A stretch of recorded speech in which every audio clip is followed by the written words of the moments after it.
Hey guys, it's Deborah. So I wanted to talk to you guys today about the Israeli elections because today I'm recording and it's March 21st. And the elections are coming up on the 23rd, which is literally right around the corner. And I'm in Canada and Israel is like 7 hours ahead. So they're even closer to this. So the reason I want to touch base on this, like most of you or many of you guys know, is because there's a lot of prophecies that surround these elections that talk about Messiah coming or the son of David coming. They're rabbinic prophecies. So basically, one prophecy that we're looking at is through Rabbi Kaduri, who did reveal Yeshua, Jesus, as Messiah before he died, but he lived as a Kabbalistic Jew. So that said, well, I don't know if he was in the Kabbalah, but definitely I would think he would be, but he was definitely, Jewish. He was Jewish. He was not a Christian, but at the end he said that. So that's why a lot of Christians will give his prophecy credence because they believe maybe the Holy Spirit was talking to him. And then we have two other prophecies, one that Rabbi Kaduri actually quoted. So that's why we give it some credence. And then we have another one that is by a totally different rabbi, which I've talked about, but I'm going to go into all that at the end of the video. But I just want to touch base on all of this because they're kind of coming to pass or not coming to pass, sort of. And I'll explain my take on them all and what we should be looking for that I think we should be looking for. Again, no one has all the answers. We see in part, we prophesy in part. We're just looking to see if we can put some of these puzzle pieces together.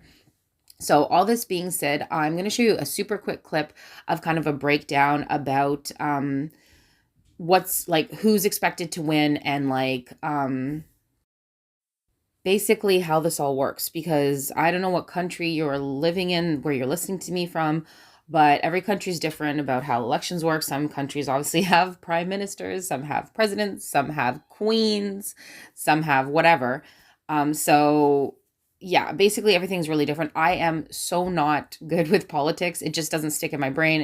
I don't comprehend it very well, but I do have some decent common sense and the Holy Spirit, discernment and all that. So anyway, and another thing is living in Canada, it's very similar. So I have that in the way that, so we have a prime minister, they have a prime minister. I believe they have a president as well, which that's strange to me. I don't get it. But regardless, they're trying to become the prime minister. They don't have presidents or anything like that. I know a lot of my viewers are from the United States, but I looked at my stats and a lot aren't as well. So some of you guys, well, everybody's different, but for us in Canada, we obviously have prime ministers and sorry, it's okay. It's about getting a majority government. That's what you kind of like want. So I don't know how it works in the United States or in every other country, but with Israel, it's similar to Canada, where they try to get a majority government. The Knesset is like their government, and they want as many seats. And I'm probably explaining it like in a brutal way, but they want as many seats as possible so they can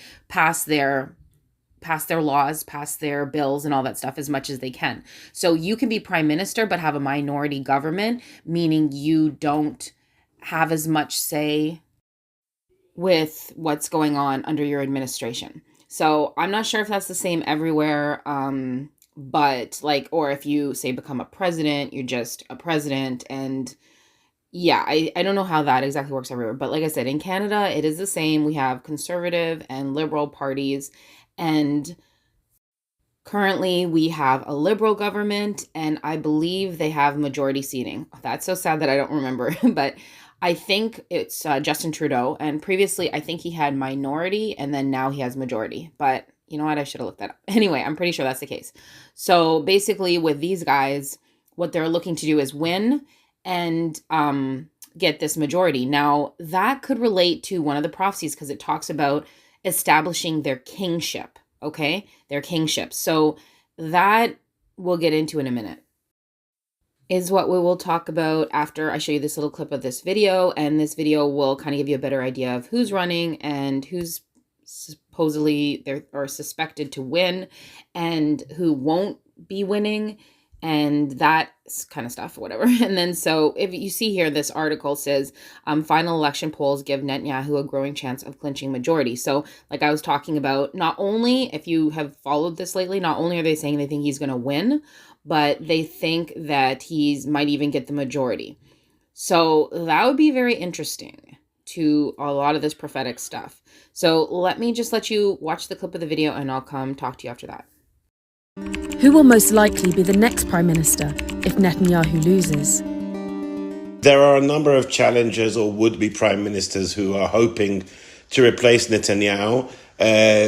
According to the polls, the one with at least with the biggest party after Likud is Yair Lapid, a centrist politician, former journalist and chat show host who's been already for 9 years in politics trying to build a base in the center ground, which he's succeeding in doing. However, he hasn't really managed to break beyond that block of centrist voters and to make any headway further into the right, where most of the Israeli voters are right now.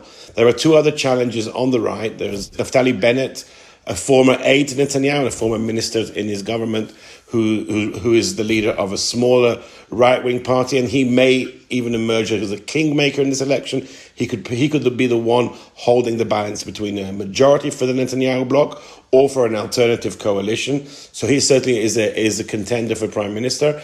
And the third contender is Gideon Sa'ar, another former Likud minister who broke away from Likud just 3 months ago and set up a party which is basically another Likud, just a Likud which is against Netanyahu. To be another prime minister in Israel, first of all, they have to work out a way to work together and to find a majority that will appoint one of them as prime minister, and that's going to be their biggest obstacle, deciding which of them will be the leader of this new bloc. And of course, the one person who will absolutely not be the next prime minister is Benny Gantz, who was the main opponent to Netanyahu in the previous two elections, who ultimately, after the previous election, joined a unity government, formed a coalition with Netanyahu.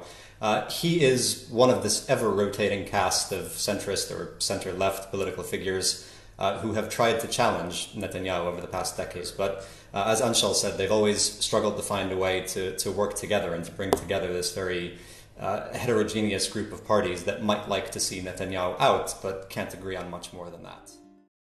So from that video clip from The Economist, you can see, I think it was The Economist, but you can see that Netanyahu is suspected or predicted to possibly, most likely, win, and Gantz will not or cannot. Now, I think they're saying that, and I totally might be wrong about this, but I think they're saying that because he's not leading at all. And Netanyahu gets to pick his kingsman or whatever that word is, which is interesting terminology, but the guy underneath him who will, I don't believe it's going to be a coalition government again. That I'm not clear on either. So we can't do that where I am at in Canada. There's never been like a coalition government that I know of. So where two people can be together. And that's where the prophecies come into play, where there's two people who can actually run together. That just sealed the deal for these prophecies. But this next time, I don't know if that it would be a coalition government or just that, I think that's what they're saying. There could be a guy underneath him and it won't be Benny Gantz because Netanyahu realized we don't get along. It's not going to work. It cannot be that guy. So there you go. And basically, well, there's not too much more to say about that, but so that's what's looking like might happen. And there's one more thing I wanted to say to you guys about something that I saw on the channel Hourly Watch. One of their last videos, it could have been their very last video, was talking about some dates and some different interesting things with numbers. So they use the Strong's Exhaustive Concordance to kind of see if the Lord's talking to them through numbers, and the Lord does use numbers. And I will say this again, the Strong's Exhaustive Concordance is just a book. It is man-made. It is not the Bible, but God does use numbers. And many times he's used this particular book, which was literally made for Bible scholars to look up verses and to understand the words in the Greek and the Hebrew. I think God saw this as an opportunity to speak to people. I could be wrong. That's how it looks like from some things that I've experienced, things I've seen. And that time that he woke me up, I think I told you, from a nap when I was told, look up 555-444-333-222-111 in triplicate in the Strong's Exhaustive Concordance, and it'll make a sentence. And I posted that as a video. It's called I think it's called Rapture Countdown or something like that. And that video was kind of miraculous because it made a sentence about us leaving and the tribulation and everything. So I literally woke up hearing that. So I think he is using this. You know, the enemy can use numbers too, but that said, I'll just put this out there, pray on it, whatever. This is not the Bible, but God uses numbers and he talks to us in code a lot of the time. So this is interesting that 323, which would be March 23rd, the day of the elections, 323 in the Strong's Exhaustive Concordance means a showing forth or an inauguration. Okay, a showing forth or a revealing or inauguration, which will lead to the prophecy that I'm going to go into. Someone will be revealed. It's an inauguration, a showing forth, and that's on 323, which happens to be March 23rd. Okay, and then 326, which is the Sabbath afterwards, which goes into the prophecy I'm going to talk about, is March 26th, which actually means, I'm going to look it up. It actually means 326 means to live again. I come to life again, revive to life again. So this is very interesting because, like I said, on March 23rd, 323, it means an inauguration and a showing forth and a revealing. And then on 3 days later, March 26th, it means to live again. And that sounds like, the rapture or something, or the dead in Christ rise. I don't know. Like it's just interesting. And the other reason why this is interesting is Jesus actually died on March 23rd, which was, I think it's like Nisan 11. And every year, Passover, it falls on different days. But this year, 2021, it's actually falling on the exact days that it's proven that he actually dies and then resurrected 3 days later. So I'm going to link the video to Hourly Watch in the description box because I'm probably not saying this perfectly right. But basically, in all the years have passed, it lines up perfectly with the actual year. I think it's 34 AD when Jesus actually did die and rise again. It's actually March 23rd. It was March 23rd and March 26th. Something like that. And Passover is actually March 27th this year. But the point is, these days and these, 323, an inauguration of showing forth, 326 to live again, these dates are matching up. I don't know if it's for the first time, but it's not a typical thing with what actually happened. Jesus didn't just die and rise again on any day, like April, May, March, June. Like it was actually March 23rd to March 26th, from what I understand, because they can track it back because they know he died on Nisan 11 and Nisan 14 is when he rose, and Nisan 11 is March 23rd and Nisan 14th is March 26th. I hope I'm saying that right. The whole point is there's interesting things surrounding this day. I say again, Strong's Exhaustive Concordance is just a book to look up things.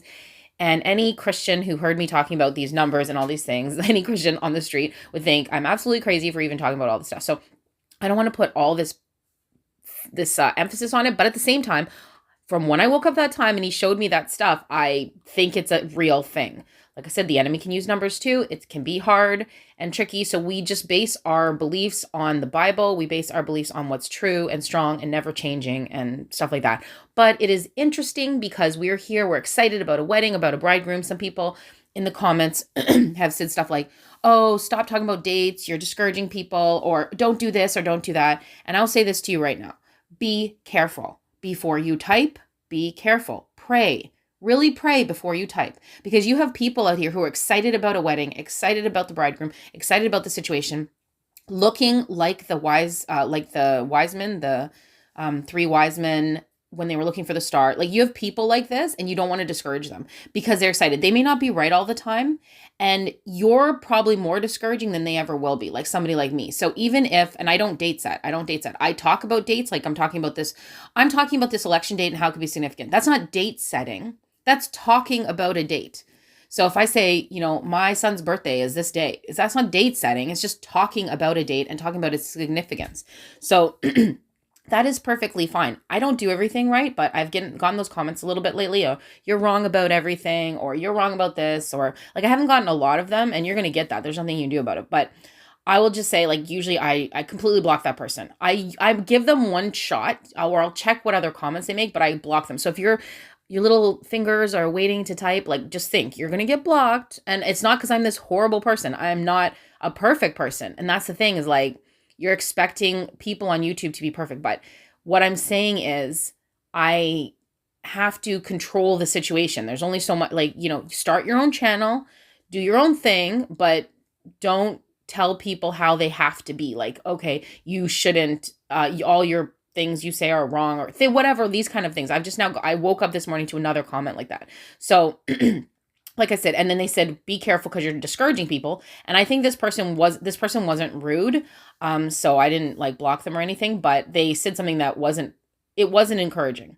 So what I'll say is, if you're not going to be encouraging, then just, that's ridiculous to tell somebody. Don't be don't discourage people while you're discouraging them. And remember, these people like me are the ones who are really, really excited and really, really pumping up the bride to get ready for his coming. So you really don't want to come against them. I wouldn't think that's a good idea. Pray before you type and all that kind of stuff. So I just said all that because I just wanted to get that out of the way.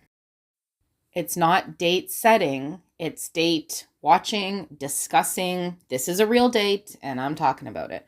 So anyway, that being said, like I said, be an encouragement to people.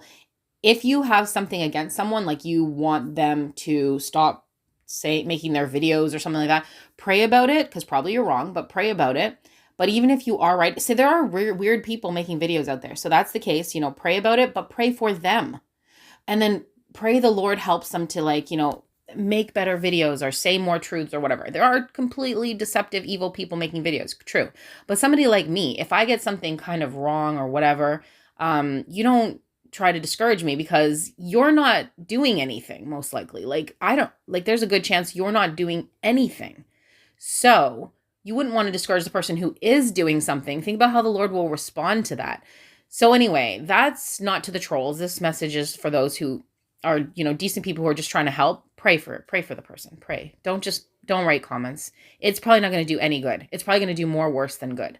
So anyway, that said, I'm going to go into the prophecy stuff and see what we can look at and see if there's something here with regards to these dates. And yeah. Okay, we're going to go through these here. The 3 different prophecies that I've talked about a lot of times. Okay, so this is the Kaduri one. On the eve of the year 5780, the year of corrections, that was last year, there will not be a government in Israel for an extended period. So we know this is going to take a long time. So we've already been like this since 5780. And we're like halfway practically through 5781. So there will not be a government in Israel for an extended period, and the various camps will quarrel much without a decision on either side. And then on Rosh Hashanah itself, they will fight in heaven, the holy side against the side of evil. And so that's the part where is there a gap? Okay, that's the part we don't know. It says on Rosh Hashanah itself, they'll fight in heaven. And this is all I can say. Okay, So, yeah, that part I'm going to leave alone because I don't know. So Rosh Hashanah itself, I really do need to take more time to pray on it. We don't know if that's going to happen, but we know the first part happened and that there was no government, and that's still what's happening. So when they say no government, they're talking about the Knesset. From what I understand, they have prime minister. That's why I didn't understand. I'm like, what? They have a prime minister, but they didn't have the Knesset wasn't I formed, something like that. So that did happen. Okay, so the next one we're going to go to is the disciple of Rabbi Kisma. So basically, this is the one I talked about. This is from the, oh gosh, I can't remember what I was saying it was from again. Oh yes, this is from the Talmud, and it's like 100, 200 AD. So really, really old. And it says, when will the Messiah come? He answered, I fear lest you demand a sign of me that my answer is correct. They assured him, we will demand no sign of you. So he answered them, when the gate falls down, is rebuilt, falls again, and is again rebuilt, and then falls a third time, before it can be rebuilt, the Son of David will come. So this is why this is time sensitive, because basically, some people believe the gate is talking about Rome. Some people believe the gate is talking about other things, but apparently, this is just through rabbis recently. They think the gate is because of some words in Deuteronomy, meaning the government. So that would be the government fell. Now, when Kaduri said there'll be no government, I guess that's what he's saying is it fell. So basically, whenever the parties it doesn't work out or whatever happens, I don't understand the falling part, but basically they have to go back into elections. So every time they have to go back into elections, that's the government falling. And that has happened 3 times. So this is the 4th time it's being rebuilt. All these prophecies fit together. That's the thing. These 3, they all seem to match for timing. So that's why, they kind of matter together. So basically, like I said, the first one, is happening and already has happened, where there's no government for a while. The second one, you're talking about the fact that it's going to fall, the government, the Knesset, 3 times, and we're in the 4th. And then now this third one's kind of the one we're focusing on right now the most, I'd say. The Kisma one is really important right now because it has to be rebuilt before it's rebuilt a fourth time. But there's a time period there because even if, say, Netanyahu wins and then the Knesset, it takes a while for them to figure out what they're doing. Like I told you, he can have a coalition government and all these other things. And so, but before it's completely rebuilt, it says, the end, son of David will come or whatever. So let's look at this one. This is Shoshani. Now, Rabbi Kaduri quoted him. That's apparently why people give him some credence. I don't know. I'm just sharing, just like the date, not date setting, date sharing, explaining, looking at, talking about. Okay, so here. There will come on the day that two ministers win the government in the land of Israel. Both their names will be Benjamin, and neither of them will succeed in establishing their government or kingship. On that day, no one understand that the King Messiah already stands at the doorway, and on the Sabbath afterwards, he will come and be revealed. Shoshani's statement continue. Understand this and remember it. Okay, so what is it saying? It's saying there's going to be two ministers, and how could that even be possible that two ministers, both their names will be Benjamin? Like, unless this was the enemy predicting it, unless, and he knows ahead of time some things like that he sets up. He doesn't know the future of God's plans. But the point is, how could that even be happening? That there was two Benjamins who literally lead in the country. It'd be like two Justins, like for me, two Justin Trudeaus. There will be two Justins. Like, what are the chances? So obviously Benjamin's probably a very popular name in Israel, but the point is, come on. So for that to happen at the same time that the other one said 3 gates will fall, it happened at the same time that Kaduri said that in the year 5780, the year of questions, there will be no government for a while. What if he said in year 5780, there will be no government for 6 months or 1 year? Then that would be gone. It said for a while. So what are the chances that all of these are saying it they're all together? Okay. So anyway, that being said, this has happened. But this is the part that's key. And neither of them will succeed in establishing their government. That has happened, or kingship. And that word king is important too. So anyway, on that day, know and understand that King Messiah already stands at the doorway, and on the Sabbath afterward, he will come and be revealed. So here's the thing. What does it mean that neither of them will succeed in establishing their kingship? I want to talk about that for a second, because okay, so let's do some scenarios. Let's say Netanyahu wins. Does that mean he's established his kingship? I would say not completely until, it could be. It could be that Netanyahu has established their kingship. So, because what it says is neither of them will succeed in establishing their government or kingship. And on that day, no. So here's the thing. Neither have succeeded to establish their kingship or government. Neither of them. So first you had to have 2 of them running, and then neither of them would establish their kingship. That did kind of happen. But they're trying to establish it again. So if they're gone, once they're completely gone, then you could say neither of them have established their kingship, but they're still trying to do so. It looks like Benny Gantz is out, okay? So this prophecy, the first part of it is done. 2 ministers are in Israel, both Benjamin, over. This part, you can cross it up, done, okay? But both of them have to neither establish a kingship. Netanyahu is on the verge of establishing his kingship. It just said he is probably going to win. And I showed you that article that said it's a strong chance he might get a majority government. That will be establishing his kingship. Now, what if he wins and gets a minority government? That could drag this prophecy on because he's still there. He's not gone, but he hasn't established his kingship. But then the other one has to go away that says basically the gate will fall 3 times and before it's brought up a 4th time. So what we're looking at is the government of Israel cannot be fully rebuilt a 4th time with Netanyahu having a majority government, or all of these prophecies are out. They're gone. If he establishes a majority government if he wins and establishes a majority government, these prophecies are out because he has established his kingship. They both haven't, but one of them has. All the prophecies are out. If he wins and only gets a minority government, this may still stand. For how long, I don't know. But the 3 gates goes away, and the Kisma prophecy will go away and no longer be in play if the government is rebuilt.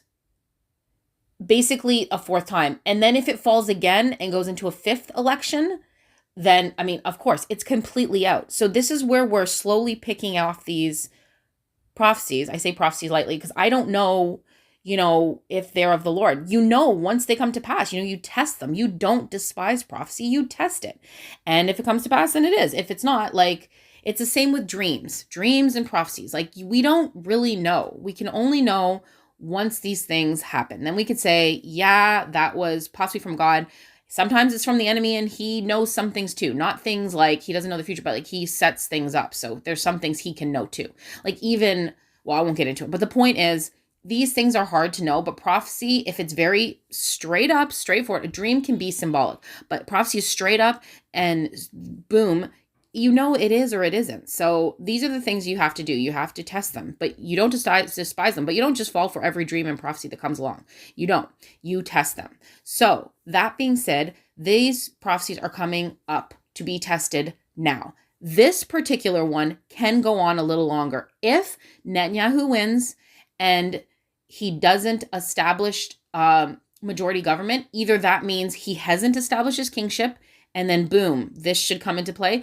Or it could mean that he's still in the play, he's not gone, and he still has another chance to establish his kingship next elections. So do you see what I'm saying? Like these wordings are very tricky. And then when you see it says, on that day, no one understands King Messiah already stands at the door. And on the Sabbath after that, he will come and be revealed. So that's why I mentioned with this whole 323 being a revealing or inauguration, interesting terminology, and that 326, 3 days after, which would be the Sabbath afterwards. Like, I don't know. Like these are interesting times. I'm not sure. But any bright ideas, comment down below. Try to keep it encouraging. If you think, oh, I have to give Deborah a word so that, she knows that she's wrong or what, I don't know, pray. Please pray. Because if I wake up in the morning and the first comment I see is a discouragement, think about how that would be. So if you're a troll or you're weird or you're crazy or whatever, then this doesn't count for you because you're crazy. But if you're normal and you care about people and stuff like that, think about these things because you could be taking the kingdom of God. Like he could be using that person. I feel like doing that too. Sometimes I'll see videos and I'm like, that was just whack. Like it was off. And then I want to comment something and the Holy Spirit says, whoa, because you don't fully get it. Just pray, guys, pray. So anyway, that said, hopefully this, I can't even say made sense. I can't even say those words. Hopefully this was something that, it was a discussion. It was something to think about, chew on, write stuff in the comments. Like I said, establishing the kingship is to me the big factor that we're trying to figure out because the gate falling 3 times has happened. It cannot be rebuilt a 4th time. The only way I would say the gate is rebuilt a 4th time is if somebody literally wins and starts forming the Knesset. And the Knesset is solid. The Knesset falls when they have to go into another election, but it's built. So that one can go away. If the Knesset gets built up again, that one's gone, Kisma. But this one here really only to me is gone once Netanyahu's gone. Either someone else has to win, one of those little guys. It can be a shock. Maybe one of those little guys will win. If those little guys win, I'm sorry, but that means King Messiah stands at the door and on the Sabbath afterwards, he'll be revealed. And if he's not, this prophecy is gone. That's what that means. One of those other parties gets in, this prophecy is up on the, top platform to be analyzed. And if it doesn't happen, it's out. So this is a really amazing time we're in. Scary, exciting, it's everything. But basically, like I said, if Netanyahu wins and he establishes his government, a majority government, then again, this prophecy is out because it says no one understand that. And it says neither of them will succeed in establishing their government or kingship. We thought, well, when it broke down and neither of them won, both Benjamins, okay, it's out, boom. But when I thought about it more, I feel like what it means is until both those men are out, because one of them can still establish their kingship. Netanyahu still establishes kingship. Once those men are completely out, then it's over. And that brings me to one other thing. This was one of the first videos I did. It was 8 months ago. It was one of the first videos, on my channel. And it says the end of the old order.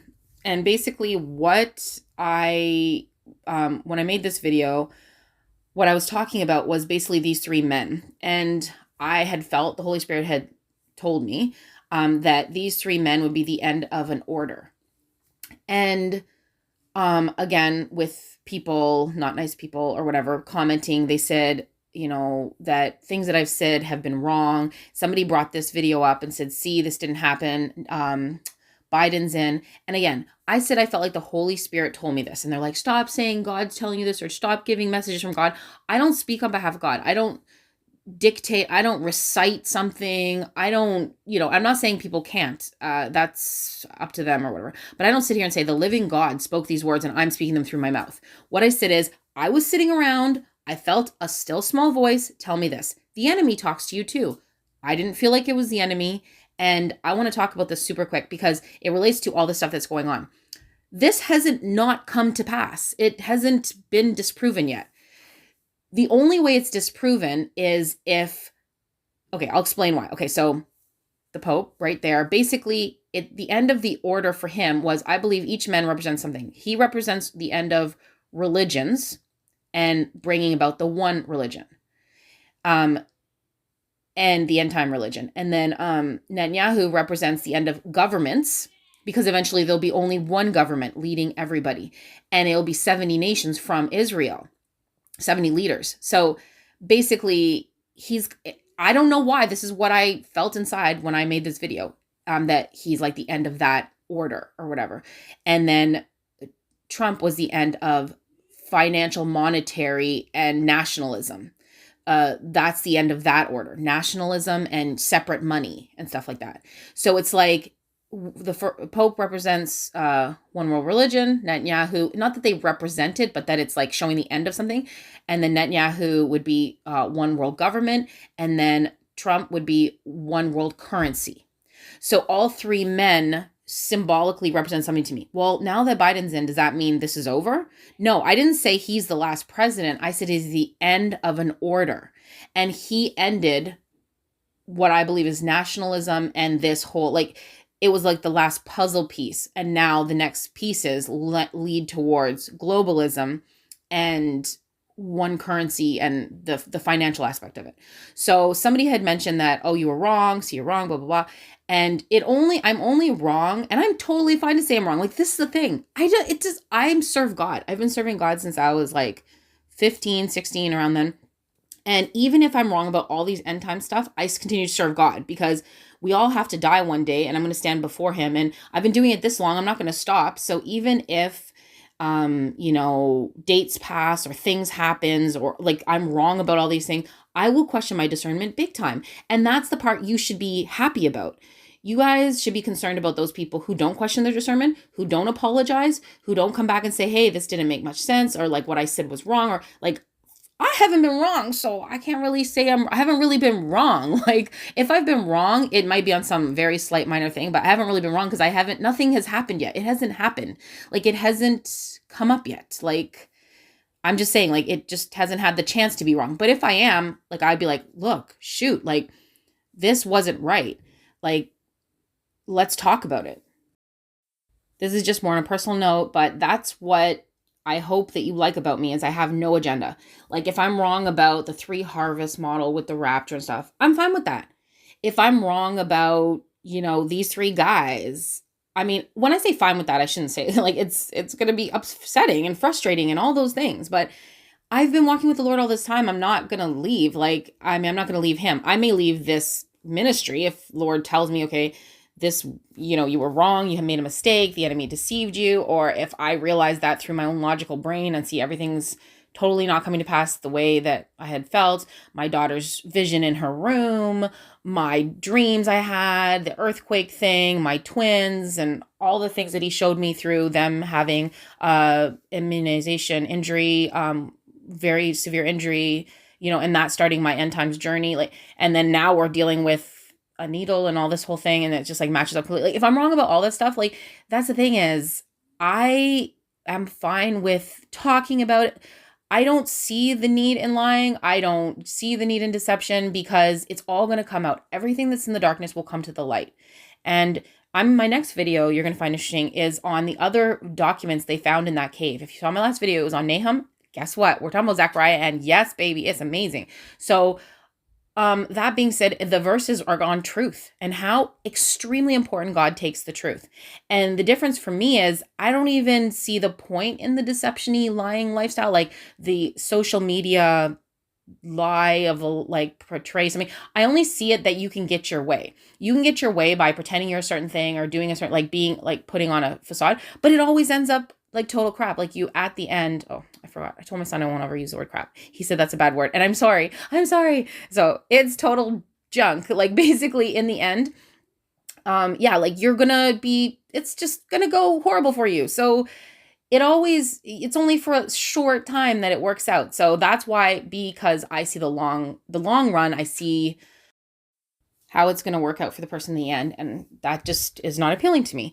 So anyway, yeah, all that to be said is that if any of this stuff doesn't work out or whatever, I will talk to you about it. Whereas you see other people, you know what they do? And this drives me nuts. Like, okay, so what they do is they'll say stuff and, it might not work out. And it's not a big deal. Like they tried, some of them really are date setting. Like I am not doing that to the point of like, they are straight up date setting. Am I saying you can't do that? I'm not saying anything about anyone like in that respect. That's, I guess, a gray area for me. I've not been given any specific day. I will talk about days and discuss them and, and if that discourages you, this is probably not the channel. Like what it is, not every channel is for everybody. If it discourages you to talk about days, I get that. I totally do. I totally do. I'm only just talking about them because literally an election is happening. Prophecy happened with the election. Like, what do you want me to not talk about it? So what I'm saying is if it bothers you and it makes you stumble, cut it off. You don't write weird comment. Just go away. Go away. And that's okay. And pray, and don't say I'm unsubscribing or something like that, because that makes you look weird. Because, the person who makes the videos doesn't care. So please just take time away and pray and maybe come back later. Maybe it'll be something you can handle. And if the God has to work on that person, you pray for them. You pray for them. And then God will work on them and help them. But for me, I feel right on track. I feel fine about it. And like I said, if all this doesn't come to pass, I showed you this video. What you have on your screen is my very, very, very first video I ever made. 1 year ago, I started my channel. Very, very, very first video. Well, 1 year and a bit. It's been more than a year. This was my very first video I ever made. It's so funny. Prophecy of Two Benjamins. This was my first, and it was my first video, and it's gotten decent views for being like my first video. Usually, when you first make a video, it doesn't get much views because you work your way up to subscribers. But this was my very first video. Okay, so I'm right circling back. Anyway, I hope it all works out. But like I said, yeah, if I'm wrong, if I have to come talk to you guys, if I have to, whatever, like I'm fine with that. And like I said, anything, I want the Lord's will. I want whatever his saying. If he says, with the harvest, the 3 harvest rapture, if he said, no, there's just one, we're caught up at the beginning and boom, or, the dead rise in Christ and the dead rise first. And then just like Paul said, and the book of Revelation doesn't matter. And don't worry about all that. Like if it's just like that, fine. I'm totally fine. That's the thing is I'm not stuck on my ways because I don't care. It doesn't help me to be stuck on my ways. God's ways are the only ways that matter.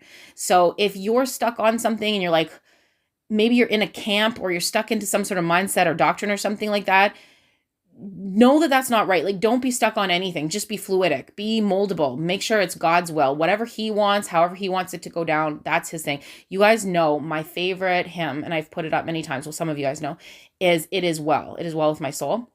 I think I might link that again. All I know is It Is Well with my soul is so important to me because it's kind of saying, whatever my lot, you've taught me to say it's well with my soul. And I'm a very, the type of person I am is the type who will be like, I will pursue God. I'll bug him like the the widow. I forget what it's called. The something widow. I forget that. But where she was like bugging him until he came for it, and she bugged the judge so much he came out and he was like, the persistent widow. That's me. Like I will do that to God. But in the end, I say, your will be done. Like just like Jesus, he's like, please take this cup from me. I'm like Jesus. I'm trying to be like Jesus, but I'm not saying, whatever. Anyway, he said, but your will be done. And that's how I am. I will bug him and he knows it. And usually through the bugging, he will give me what I want. So, but there's some things he can't change. Like there's some things he can't change and he won't change. So that's okay. So I'm persistent, but he likes to be talked to. He's a relational God. That's why he's 3 in 1. He's relational. So he likes that. So he's got that. Me and him talk all the time. And that's where I know if I'm off track or whatever like that. So all that to be said, that all of this is still in play. It's all still okay, but it's very soon at the door. It's kind of like the fig tree prophecy. It's really at the door. And I know you can stretch it out a little bit further. You can stretch all these things out a little bit further. I don't know. I'm not sure. Probably at a certain point, I'm going to say I need to reevaluate a lot. Like, I'd probably step away. I don't even mean just from YouTube, just from a lot of things, and just reevaluate. You still witness, you still live for God, you still repent, you still talk to Him, you still read your Bible. Like, you don't stop doing those things. But I would reevaluate, because Satan leads people. Satan is so tricky. He will. I would reevaluate like some of the things that I've been thinking, talking about spending time on, spending my precious resources on, my time. And I would have to just look at that. So other people don't need to look at it for a while, because other people aren't like that. They are like, no, if the fig tree generation passes, it doesn't matter. If the these Kaduri prophecies pass, it doesn't matter. If the government's restated, it doesn't matter. If the world goes back to normal and Biden stays in and he's not part of the whole Daniel 11 thing, doesn't matter. Like, some people aren't like, some people are just like, doesn't matter. None of this matters. Everything can be perfect. It doesn't matter. I'm still going to be like 100% end times looking at every sign. And I will still be looking at them, but it wouldn't matter to me, because I would get a little concerned about my discernment and things that I'm hearing in the spirit. I would. That said, that hasn't come yet. So let's keep on looking at all these things. The fact that this was my first video, I find very interesting. This is coming up March 23rd. I'm not giving a day when something's supposed to happen. I'm saying these things are all coming up to play. So now that that is happening, we will analyze each one of these prophecies and check them off. They are either good to go or they're good to go. They got to go. And we're not despising them, we're testing them. So in the comments below, tell me if you have any ideas about this whole establishing the government, establishing their kingship. Like I said, the majority government could be part of it. That really could be a part of it. But to me, if one of these little party wins, that's it. Like, expect Messiah to be at the door, whether that's the Antichrist or they meant Jesus. I don't know which one he meant, but expect this to happen, or expect those prophecies to be gone. So like I said, at this point, it's all still in play. I'll get back to you right after the election. If we're still here, I'll get back to you after the election and tell you my thoughts. I will. I'll be there. Like, I'm not going to just be like gone, or I'm not going to be just like, leaving you in the lurch, saying things. And like I said, I've seen that before, where people will say things, they'll put out dates, they'll put out, not even just dates, but just theories, prophecies, other things. And then they don't come back and try to not just explain, but like help you deal with the fact that it didn't work out. I don't know how to explain it, but like, that's me. I'm nurturing. I've said before, kind of like a mother hen. I look at you guys as like the channel and the subscribers as like under my care. I have to take care of you in that way. So because I feel that way, I have to come back and kind of like, do that for you guys. Not everybody's the same. I'm not saying everybody should be like me. It's just what you're going to get here. So if you like that, stay and hang out.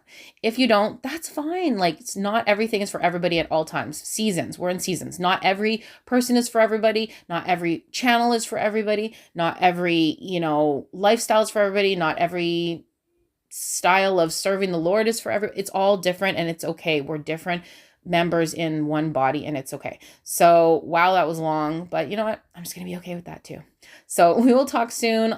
Let's just watch out for what's happening. Pray, stay in prayer, and I will talk to you very soon, but hopefully see you in there. Okay, until next time, God bless and shalom.